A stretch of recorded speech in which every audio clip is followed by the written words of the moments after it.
Attention de ne pas tomber. C'est la saison des araignées. C'est un endroit un peu à part quand même. Ça a un effet local sur le climat l'été, cette masse végétale.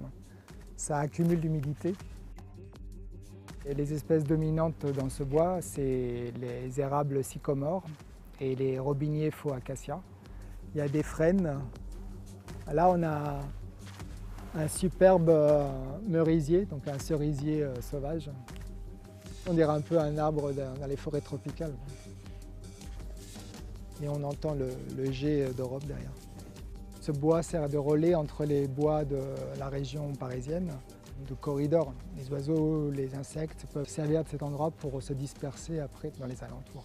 Et on a observé à peu près plus d'une cinquantaine d'espèces d'oiseaux. On a vu un couple de buses variables parader, ce qui est assez rare si près de Paris.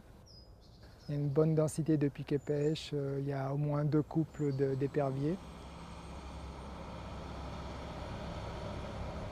La phase de travaux, ça représente à peu près, je dirais, 20%, un peu moins de 20% de la surface totale de ce bois.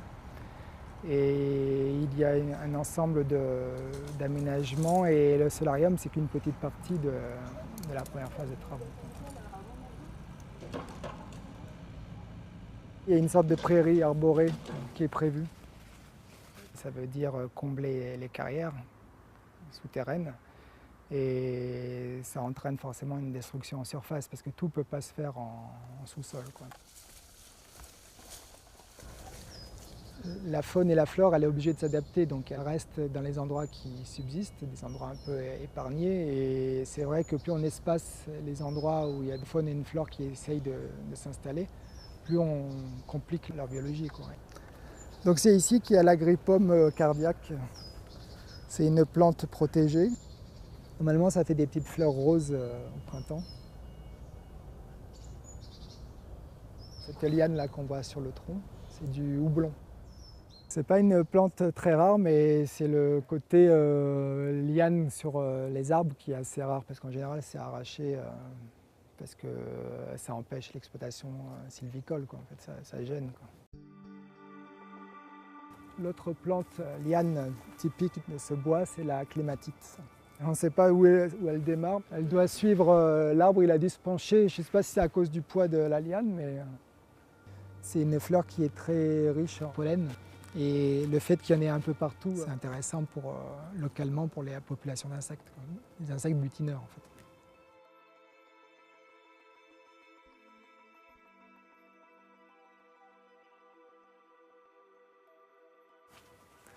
L'arbre de David, c'est exotique mais qui est très intéressante pour les papillons. Là, c'est la fameuse renouée du Japon, vous savez, c'est la plante venue d'Asie.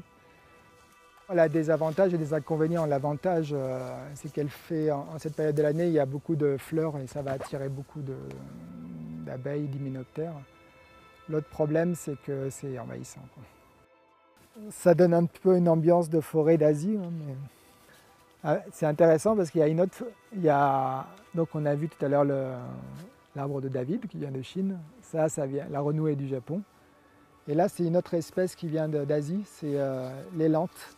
En fait, c'est un coin qui a évolué de lui-même depuis les années 50-60 en fait. C'est l'endroit le plus spontané presque de la proche couronne parisienne.